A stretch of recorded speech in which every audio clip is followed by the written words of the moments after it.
Dia, tudo bem? Começamos hoje mais uma live aqui. Primeiro, antes de iniciar, deixa eu ver se os nossos convidados estão. Eu sei que eles estão, porque eu estou com eles, mas eu quero que eles entendam aí. Bom dia. Ainda bem que é hoje tem um solzinho, né, gente? Agora desliga o som aí. Agora gente, a gente está aprendendo receita, né? Ok. Agora sim, vai desligar o microfone. Já vai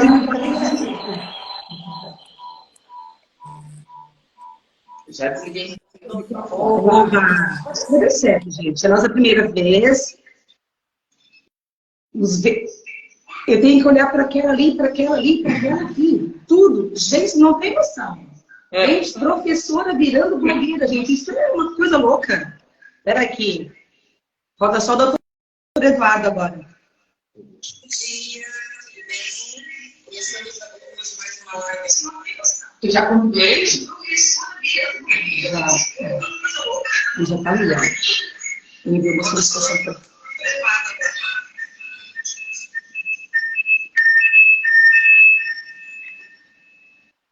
Vamos ver.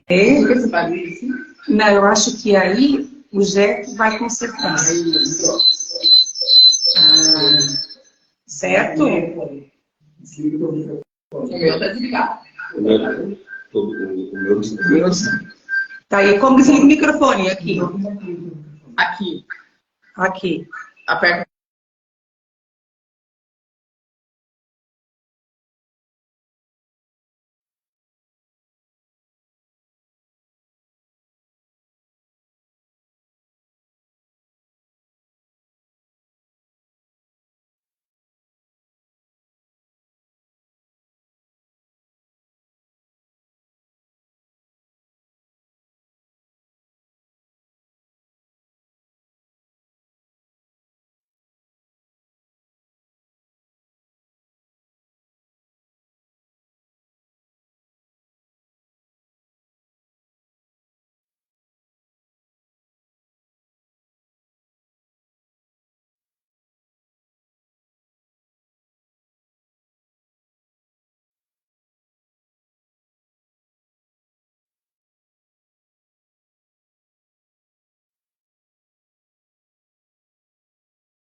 Abri o meu.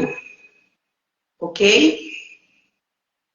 Agora está sem som. Cacá Martins, está me escutando agora? Vamos ver, testando o som. Deu certo? Eu acho, Jeff, que tu apaga. Gente, estão... agora sim, a Laurinha, voltou o som. Obrigada, Águida, bom dia. Então, gente, acho que eu vou falar um pouquinho de novo, então, já que estava sem som aqui no nosso Instagram. Então, hoje nós estreamos o nosso podcast da ProBC. E como o que nos move hoje a nossa rede, a nossa associação, está trabalhando muito em prol do que está acontecendo no nosso dia a dia da rede. E o tema que, como não poderia deixar de ser, já derivado, piso do magistério. Né? Nós estávamos conversando aqui antes, né? Meu Deus, o que está acontecendo? Balneário Camboriú, com essa arrecadação enorme, o que está acontecendo para que esse piso ainda não esteja sendo cumprido na rede? E aí eu já jogo para ti, Jade, conta para gente. O que tu me diz disso? Bom, primeiro quero, agradecer a oportunidade, cumprimentar todos que estão nos acompanhando na live, dizer que é uma satisfação muito grande a gente estar assessorando a ProABC, nos sentimos honrados, né? E fico feliz em a gente estar trazendo um tema, né, Dai, que antes, aqui nos bastidores, a gente estava comentando, nossa, falar sobre piso, né? Parece que a gente está se remetendo lá a uma luta histórica que foi vencida em 2008, né? Quando a gente tem uma legislação federal que determinou, que regulamentou isso, parece-me que voltar no assunto da aplicabilidade ou não, do cumprimento ou não, chega a ser até obsoleto. A sensação é, não, isso já é uma etapa vencida. Né? Mas infelizmente não. E claro que a gente compreende todas as dificuldades orçamentárias que realmente um gestor público precisa administrar. Nós temos conhecimento disso, né? A gente sabe que existem realidades de municípios que realmente têm essa dificuldade de cumprimento por conta de uma questão fiscal, né?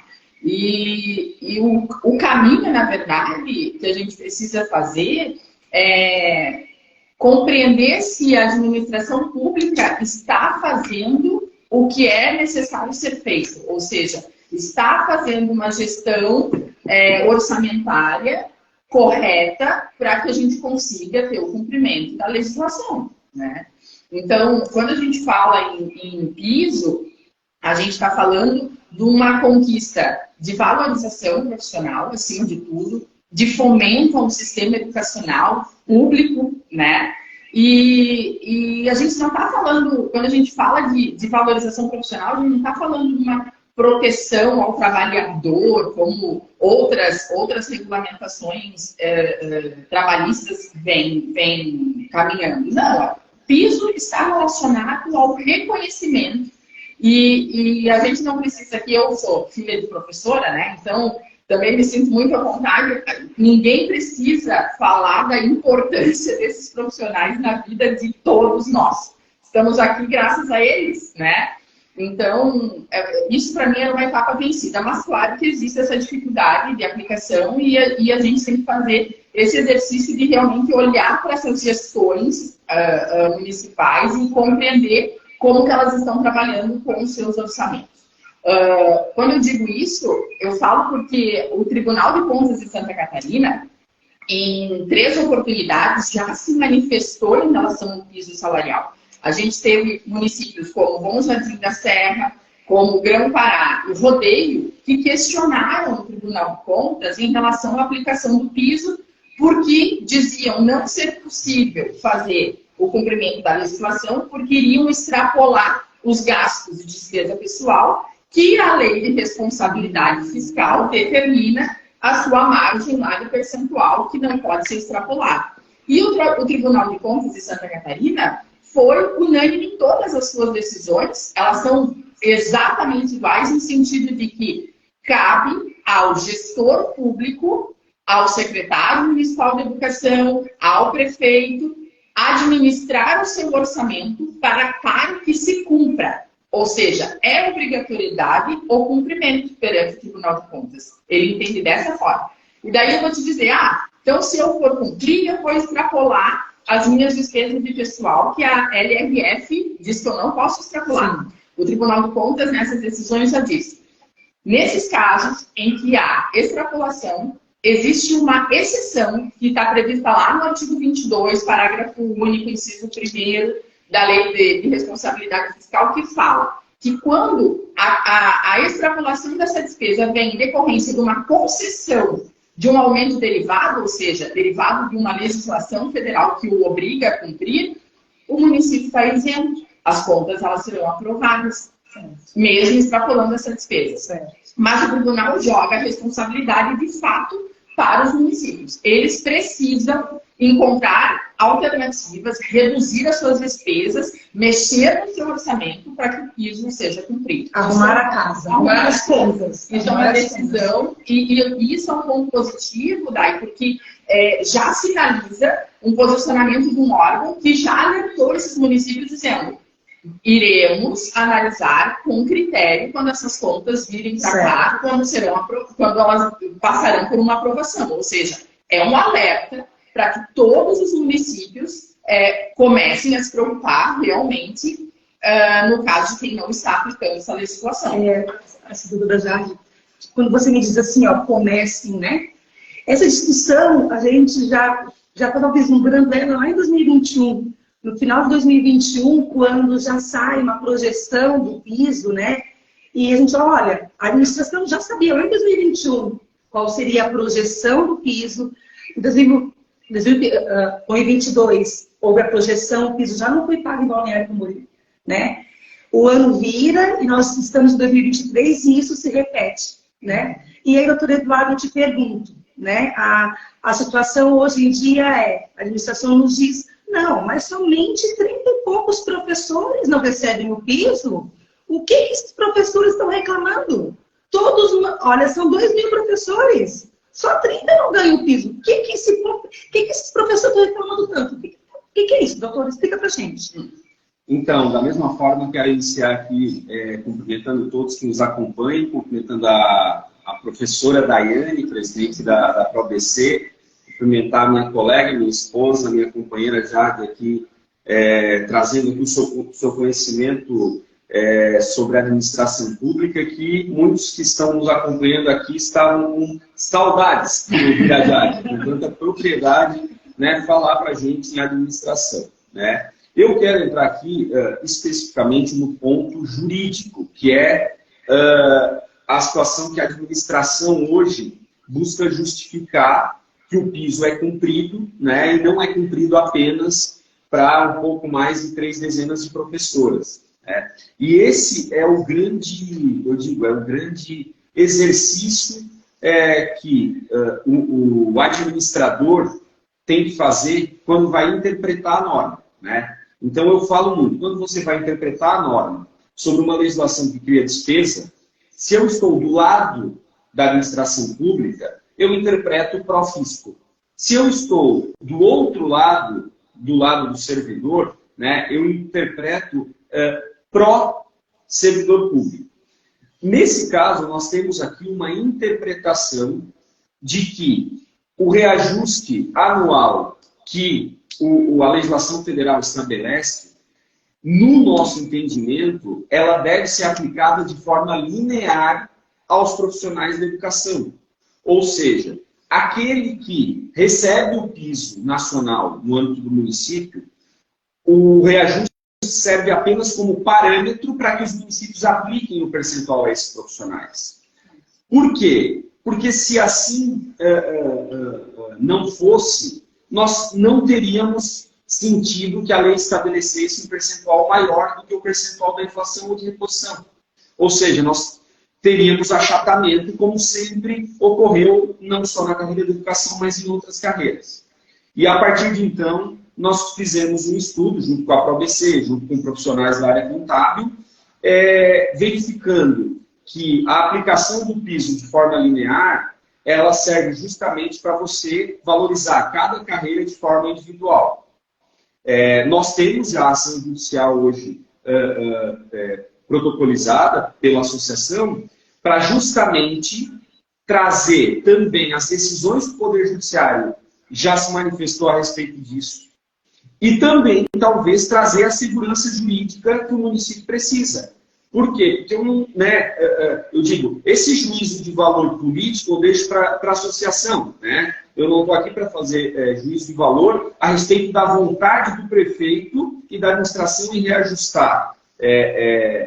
E nas conversas que já participei, confesso que não sinto uma vontade do prefeito, mas que no entendimento da administração, com todos os compromissos, com todos os investimentos, Balneário arrecada muito, mas Balneário também gasta muito para manter a excelência dos seus serviços públicos. E nesse sentido, eu compreendo que, para talvez o município ter a segurança jurídica, o judiciário venha em breve e defina o reajuste linear.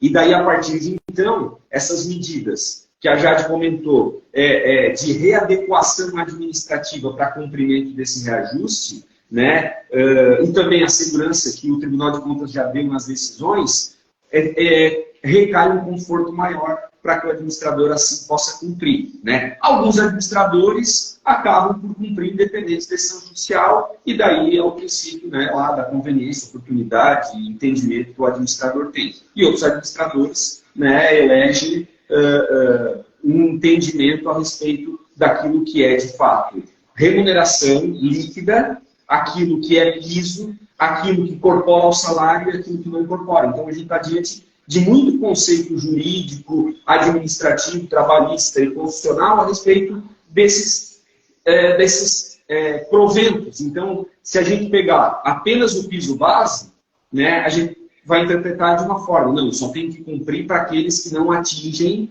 né, o valor líquido que a legislação estabelece. Se nós pegarmos as remunerações com as regências, com as gratificações, com as progressões, nós temos uma outra situação. Então é por isso que, talvez, na minha visão, e eu já externei esse meu entendimento, creio que nós precisamos de uma decisão judicial, talvez, né, para trazer essa segurança. E eu digo, se sair um Balneário Camboriú, vira exemplo para o resto do país, né? O que acontece aqui sai no dia 1. Então, nós estamos nesse trabalho, junto com a associação agora, para que nós tenhamos essa decisão o quanto antes. E é uma coisa interessante, porque quando o Supremo Tribunal Federal analisou, né, a ação declaratória de inconstitucionalidade proposta por alguns estados aqui da federação, os próprios ministros fizeram já essa discussão nos seus votos. Se a gente for ler a íntegra dos votos, a gente observa que essa discussão em relação ao que é o piso foi feita já lá pelo Supremo Tribunal Federal, né? E eles, inclusive, comparavam ao que eles entendem por remuneração, vencimento, etc. E o próprio voto, se eu não me engano, eu acho que foi do Joaquim Barbosa, que eu estava lendo na época, ele dizia que o piso é o base. Porque se eu não aplicar esse entendimento, qual vai ser o interesse de um profissional se especializar? Qual vai ser o interesse de um profissional buscar uma progressão se ele sabe que aqueles anos todos de carreira dele não vão valer de nada quando eu compreender que o que está iniciando hoje na carreira vai ganhar exatamente o mesmo valor. Então, esse cuidado, né, da progressão e aplicar dessa maneira linear vem nesse sentido. O legislador, eu tenho certeza que quando pensou a lei, ele não iria jamais pensar que iria se aplicar sobre um todo, com todas as gratificações e progressões e etc., porque realmente não teria sentido de buscar uma valorização, uma profissionalização, uma qualificação no seu serviço, quando comparado àquele profissional que está iniciando na carreira, né? É uma linha de raciocínio que lá atrás, já nos votos do STF, a gente já consegue perceber esse entendimento de maneira clara também, né? Assim, é importante a gente colocar também, pode ter pessoas que estão nos assistindo e que não são professores ou que não estejam na área, para entender do que a gente está falando aqui, né? Hoje, Balneário Camboriú tem uma carreira de professores de nível médio, graduado, pós-graduados, mestres e doutores. E aí, estabelecido em legislação, e aí me corrija se estiver falando besteira, porque eu sou professora, há uma diferença entre níveis onde, nessa legislação, que foi lá em 2015, ela valoriza a formação do profissional, né? Que há uma diferença, há uma progressão entre níveis onde incentiva esse professor a buscar uma formação, a estar se aprimorando na sua carreira, né? E na Balneário Camboriú, hoje, assim como está posto na lei do piso, estabelece que nenhum professor deve receber menos do seu salário base, R$ 4.420 para 40 horas semanais. Isso é o que diz na lei do piso nacional. Hoje, Balneário Camboriú paga o base de um professor de nível médio, R$ 3.573. A gente está falando aqui, vamos dizer, de R$ 600, vamos arredondar aí, a menos do que é especificado em legislação, né, para o professor de nível médio. né, como está dito na carreira. E aí, a partir dessa base, desse nível médio, doutora Jade e doutor Eduardo, é que se inicia a carreira, né, que se aplica lá a Lei 12 de 2015, onde diz que um professor nível médio deve ganhar o piso, e a partir desse piso, assim, com as suas evoluções de carreira, graduação, pós, esse salário vai ser ampliado, vai ser isso na carreira. E aí, bom, a gente estava, esses dias até estava vinculado, esses dias não, semana passada, uma matéria em rede nacional, no G1, né, onde fala que Balneário Camboriú é um dos municípios que mais paga, a média, e apareceu lá a média bruta, 6.800, né? Nossa senhora, os professores ficaram, mas como, Daiane? Eu não ganho isso, eu queria ganhar isso também, né? Essa pesquisa ela foi feita, é claro, tipo, com dados do INEP, até o professor Marcos, que é nosso associado, ele fez uma análise, excelente análise sobre esses dados, né?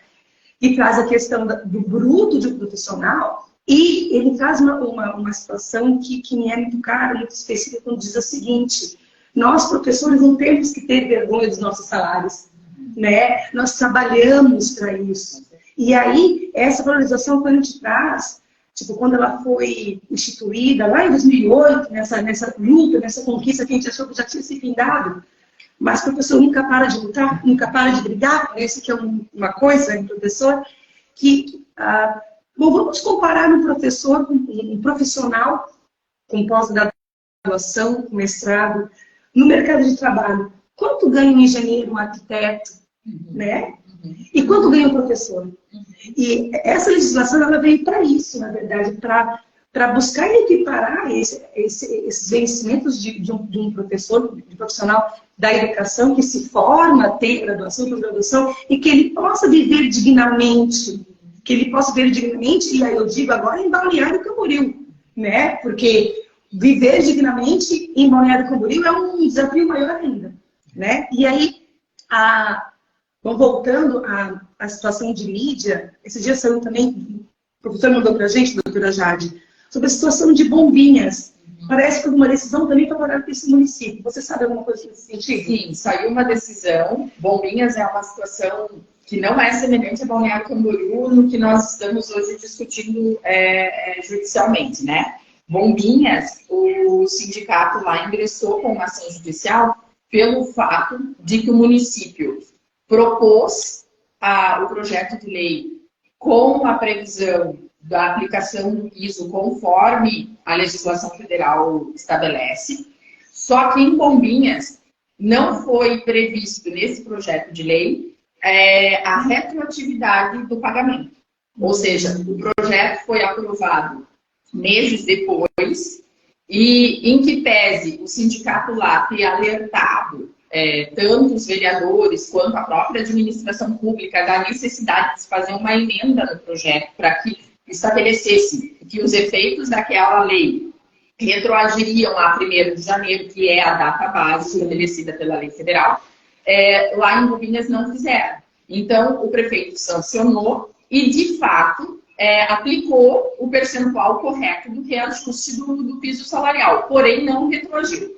Então, o objeto daquela ação era para que os profissionais da educação recebessem isso retroagindo. E aí até o município, dentro da sua contestação, reconhece o pagamento do piso, reconhece que é devido, reconhece que deveria ser retroativo e ainda fala... ele estendeu para todos os profissionais envolvidos na educação no momento, não só para os professores. Então, todos aqueles que trabalham, cozinheiras, auxiliares administrativos, lá eles fizeram uma aplicação realmente para todos os profissionais envolvidos na educação do município. Eles aplicaram o reajuste do piso para todos, não só para professores. E aí venceu, então, né, a justiça determinou que o município pague retroativamente esses valores a todos esses profissionais que foram beneficiados com isso. Então, é uma decisão também que a gente vê com muito bons olhos, porque é uma sinalização do judiciário de que precisamos aplicar o piso. Isso é ponto pacífico. Tanto é, o município está de parabéns porque foi lá e reconheceu que era devido. Mas precisa e retroage os efeitos a 1º de janeiro. Ou seja, é como o doutor Eduardo aqui na sua fala pontuou bem. Essas sinalizações de Tribunal de Contas, essas decisões judiciais, elas vêm fortalecendo para que isso realmente vire um ponto positivo para que demais municípios também tenham decisões favoráveis nesse sentido. É o que a gente espera, né? Em que pese, existe toda essa discussão em relação à aplicação dentro das categorias, enfim, que é algo mais complexo, que hoje a gente discute não é somente a aplicação, mas a forma como isso vai ser aplicado, né? Então, a gente vê como ponto positivo. E Bombinhas, os profissionais lá, ela deu, se não me engano, prazo de 60 dias para que seja efetuado o pagamento, que é devido retroativo. Sim. Sobre essa questão, doutora Daiane, a questão de Bombinhas, existem 2 pontos importantes que a gente tem que analisar. Essa questão da retroatividade, ela pode ser, do ponto de vista de economia de recurso público, uma situação muito mais grave, né, do que fazer uma engenharia atual para que se pague o piso. Por quê? Porque se a decisão judicial demorar 1, 2, 3, 4, 5 anos e determinar a aplicação, nós estamos falando que todos os valores retroativos eles vão ser corrigidos e a conta de precatório do município vai aumentando, vai aumentando. Então nós temos, em regra, né, uma suposta não aplicação no presente momento, porque está se questionando a forma, enfim, os entendimentos que o município tem, mas que ali na frente, em caso de procedência das ações, nós vamos ter uma engenharia financeira do município de uma forma de aplicar de imediato e ainda comprometer o orçamento futuro para pagar aquilo que é o retroativo. Então, quando a gente fala, né, que a necessidade do Poder Judiciário dar segurança, a decisão de Bombinhas e outras decisões, elas vêm num sentido para que não só Balneário Camboriú, mas que os administradores coloquem a cultura de construção do orçamento baseado em todas essas situações. A construção do PPA por parte, muitas vezes, do Poder Executivo, né, das leis, diretrizes orçamentárias, do orçamento municipal, da LOA, ela está muito baseada nas ações de obras e investimentos diretos, né? E eu digo que o cumprimento de pagamento de salário, ele fica muito em conta matemática. Eu somo o número de servidores, eu somo a carreira de cada um, né? A gente tem lá uma planilha de Excel que dá a conta final. Ó, nós vamos gastar com folha isso e bota lá no orçamento. Agora vamos aqui discutir a pavimentação, a construção da creche, da escola.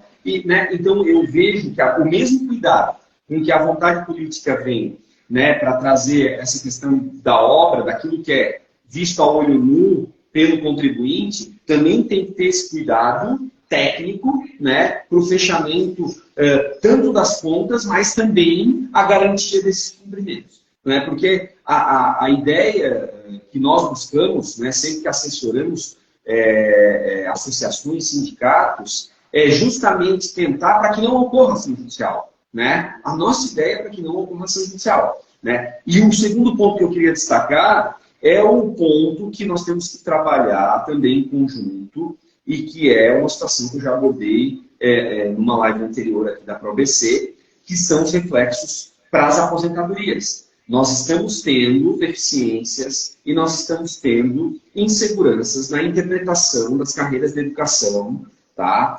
E isso lá na frente, quando os profissionais estão na iminência de se aposentar, os órgãos de previdência vêm dizendo: esse teu tempo não é de educação, o teu salário tu não se enquadra no piso. Então, esse reconhecimento, o quanto antes, o quanto se adequar antes, também nós não vamos ter comprometimento lá na frente dos órgãos de previdência. Porque o Tribunal de Contas, o Supremo Tribunal Federal, os tribunais de justiça estaduais, eles estão reconhecendo hoje que qualquer carreira que tenha atividade pedagógica tem que receber o piso nacional da educação e é reconhecido como atividade magistério.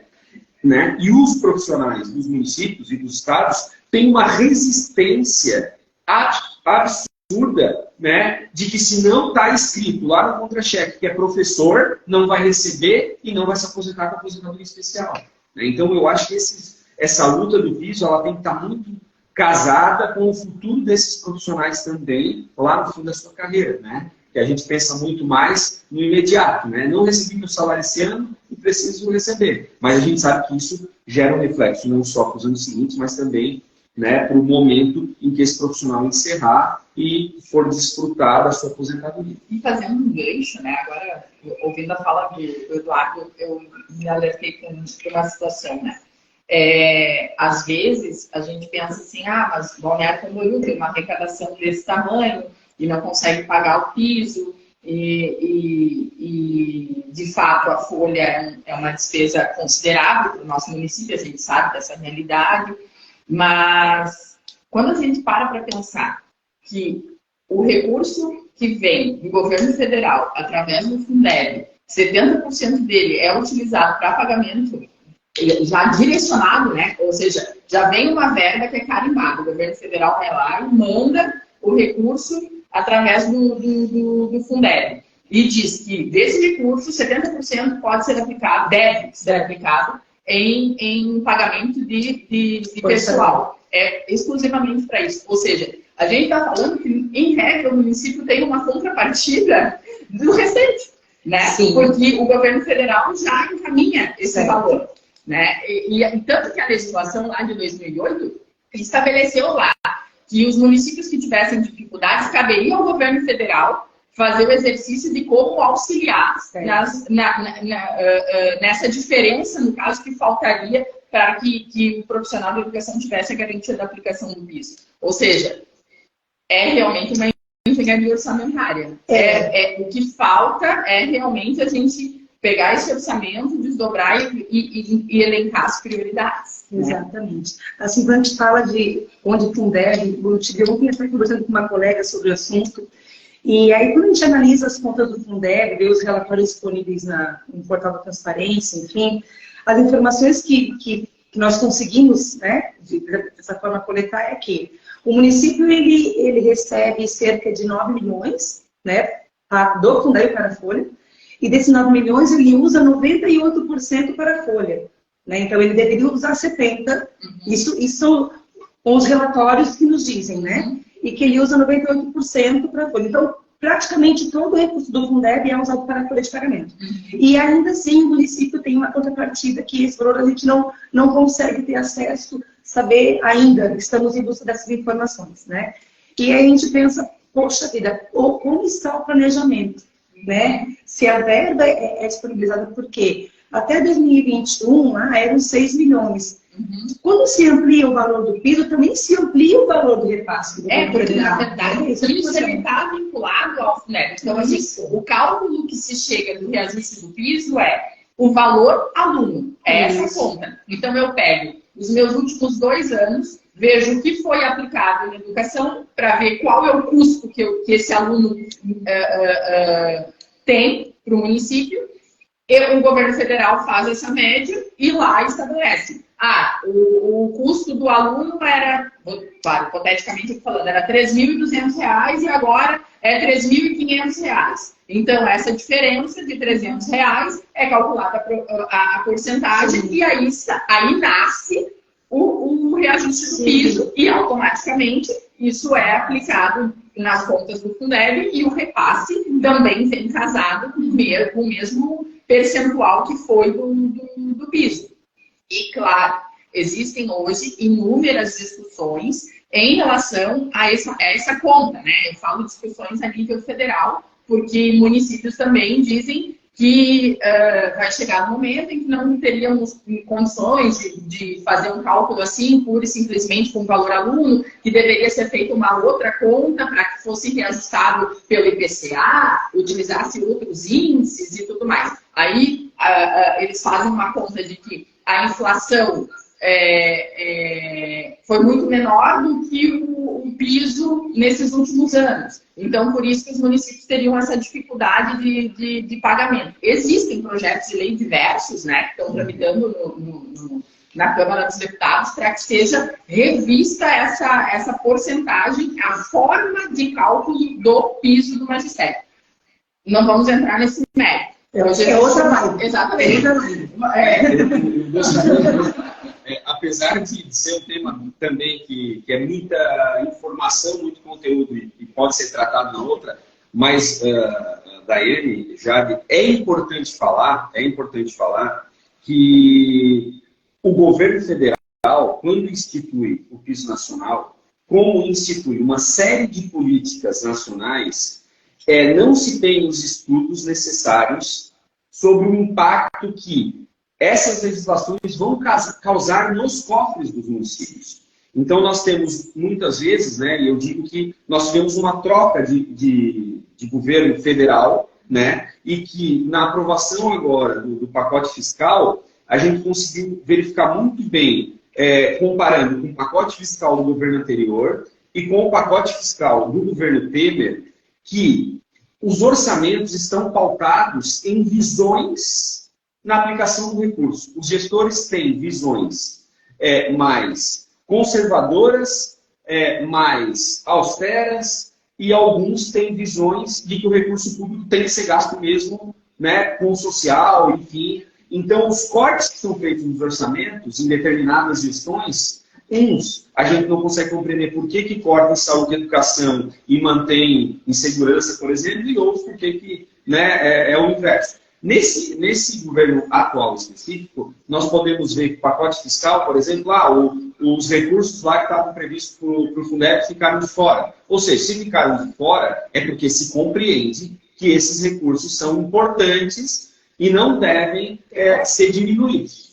Não se cogita a possibilidade de cortar. Né? Ao mesmo tempo, quando vai haver a discussão de uma metodologia de cálculo para a definição do percentual do piso, eu também tenho que ter esse estudo na hora de calcular o impacto se aquele recurso do Fundeb que vai ser repassado para aplicar no pagamento de salários profissionais da educação está sendo suficiente ou não, porque a metodologia é a mesma desde 2008. Sim. E a partir do momento que nós temos um município que diz, está sendo insuficiente se nós aplicarmos de forma linear. Então, eu não aplicarei de forma linear, eu aplicarei só para quem não tem. E se isso acontece, a gente sabe que não é um problema só de Balneário Camboriú, é um problema de vários municípios que não estão aplicando e estão buscando os entendimentos com base na lei de responsabilidade fiscal, a gente também tem que ter o alerta. E as entidades de classe, as associações, os sindicatos, os órgãos de mobilização popular que, no atual governo federal, devem ter mais voz do que tinham anteriormente, devem buscar também a ampliação dos recursos. Porque daí é onde nós tivemos. Agora o gestor não tem mais desculpa nenhuma, porque mudou a metodologia, porque mudou o cálculo e vai vir mais recursos do governo federal para isso. Então, eu vejo que nesse debate nós precisamos, de fato, ter uma discussão, talvez um podcast futuro, né, com alguém vinculado ao Ministério da Educação, alguém vinculado à Secretaria de Estado, alguém vinculado à Secretaria Municipal, para que nós buscamos as visões de cada um e tenhamos, muitas vezes, até como associação, justificar para aqueles associados, justificar para outros profissionais da educação, né, o porquê que aqui aplica e aqui não aplica, em Bombinhas aplica. É muito complexo isso. E é complexo para o profissional do direito de explicar muitas vezes, né? Eu advogo para o sindicato de Bombinhas e lá, e como é que eu vou explicar, né, para o associado da ProABC? Doutor, mas isso é o mesmo advogado, por que em Bombinhas paga e aqui não paga? Então, esse exercício tem que ser feito de forma conjunta, na minha visão também. Com certeza. Em resumo, piso é lei, deve ser cumprido. Balneário Camboriú tem uma legislação municipal que organiza, que determina que o piso deve ser pago ao nível médio e a partir do nível médio respeita-se a carreira e aí os professores vão progredindo e assim conforme a sua graduação deve receber. E doutor Eduardo, não acontece. E a gente faz o quê? Judicializa. Judicializa. Quando, né, eu digo, né, quando nós buscamos o entendimento da aplicação de uma lei junto à administração, ao Poder Executivo, e o Poder Executivo, na nossa visão jurídica, não aplica, né, eu digo, nos resta nos socorrermos ao Poder Judiciário. Né, para que se cumpra aquilo que está estabelecido. E não, né, é factível que se o juízo de uma comarca entende de uma forma, né, o juízo de outra comarca entenda de outra. Segurança jurídica na aplicação de uma lei que está em vigência há 15 anos, né, não é possível que nós não tenhamos segurança jurídica na aplicação dessa lei. Então, em relação, né, a Balneário, eu digo, né, a associação ela é um órgão representativo de seus associados, né, e as ações pela associação são demandadas individualmente, com a vontade individual de cada servidor, né? Mas os órgãos de representação de classe que podem demandar coletivamente, e eu digo aqui em toda a região, né, não só sindicatos de servidores públicos municipais, mas também sindicatos de trabalhadores da educação, porque eu quero aqui fazer uma reflexão bem importante. Eu vejo os sindicatos de trabalhadores da educação muito pouco envolvidos nessa pauta do piso. Muito poucos. Né? Eu vejo em outras pautas de carreira, outras pautas estatutárias, mas eu não vejo a mobilização dos órgãos, né, regionais na luta de cada município. Né? Então, quando a gente vê a conquista de Bombinhas, foi o sindicato dos servidores lá do município de Bombinhas. Então, eu penso que essas demandas coletivas, elas são muito mais fortes do que as individuais. Né? E as individuais, tendo procedência, ela cria também um sentimento dentro dos servidores, daqueles que conseguem a conquista, de muita divisão, porque um servidor consegue essa sentença e o outro servidor ainda está lá aguardando a decisão dele. Né? Então, como na questão das aposentadorias das professoras de apoio pedagógico infantil, que uma conseguiu o direito de se aposentar com reconhecimento de aposentadoria especial no período de monitora e outra não conseguiu ainda. Então, a ação coletiva ela gera reflexos para todos.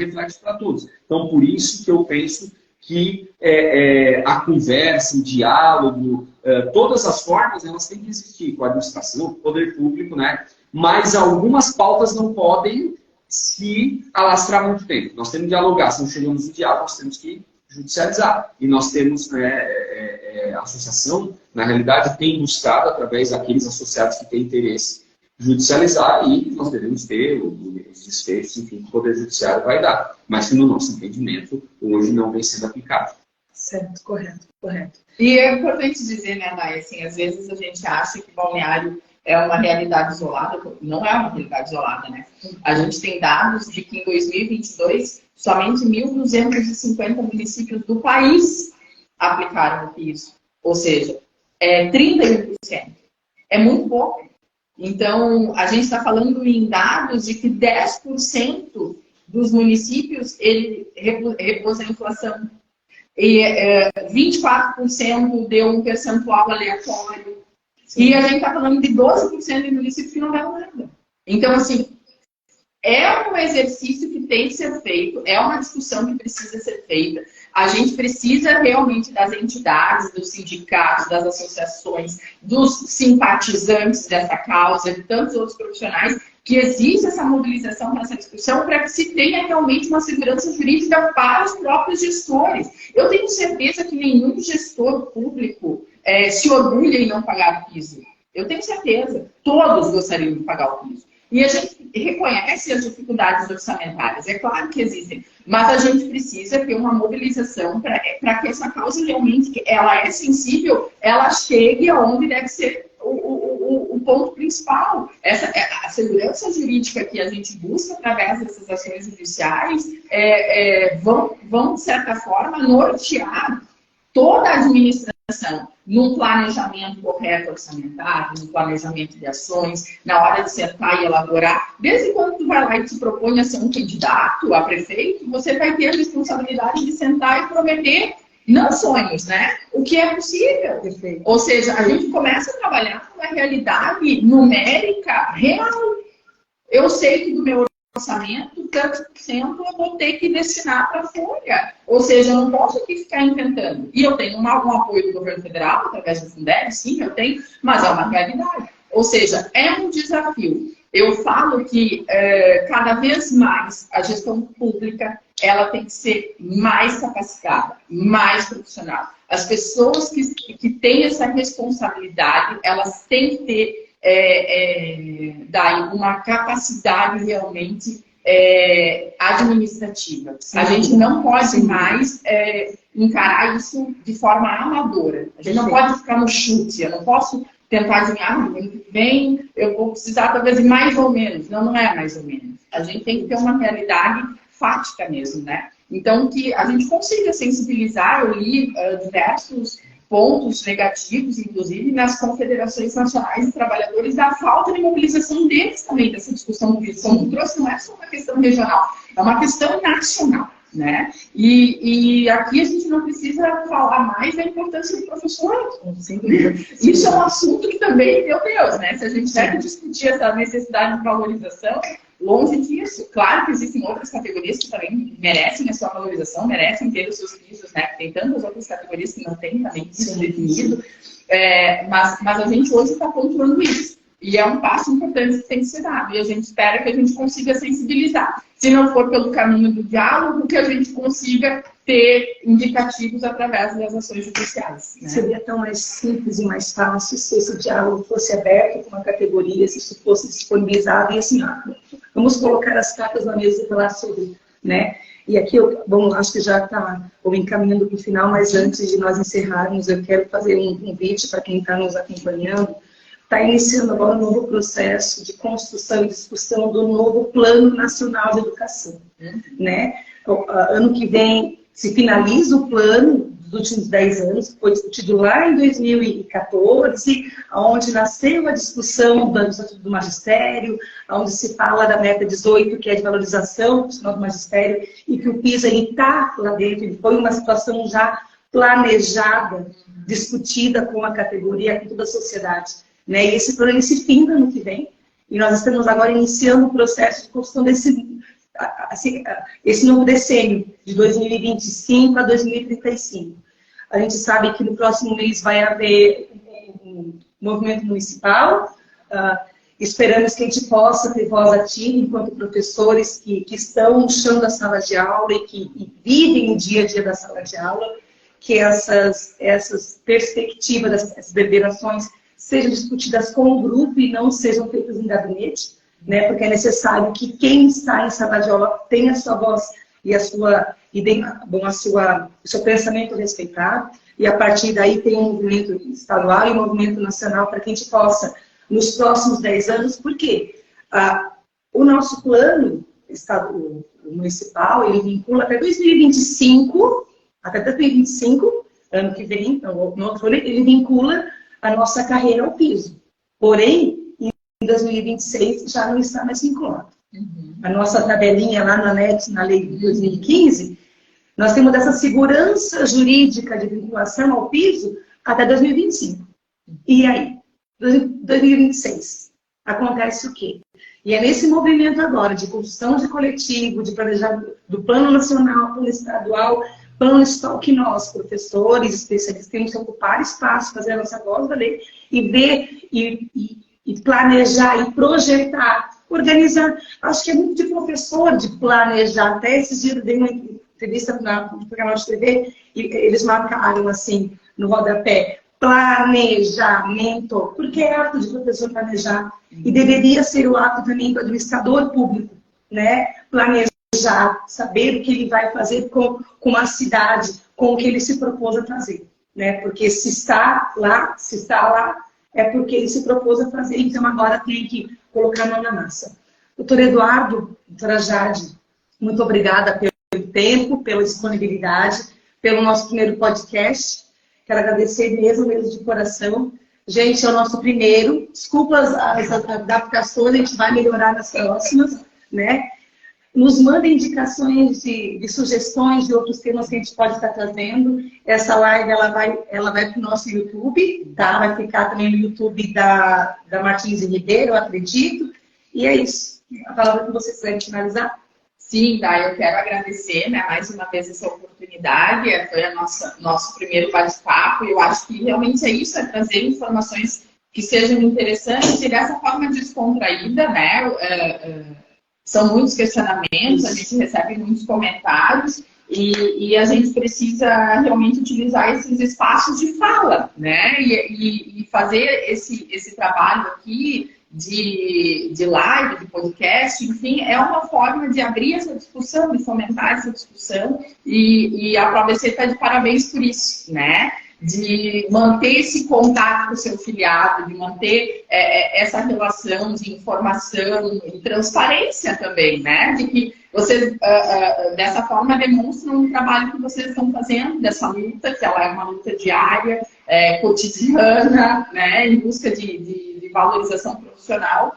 E nós, enquanto advogados aqui, né, assessores da ProABC, a gente está à disposição de todos esses profissionais para atendê-los, para esclarecer as dúvidas jurídicas, né? E a gente espera poder contribuir, que a gente tenha contribuído hoje e que a gente tenha outras oportunidades também.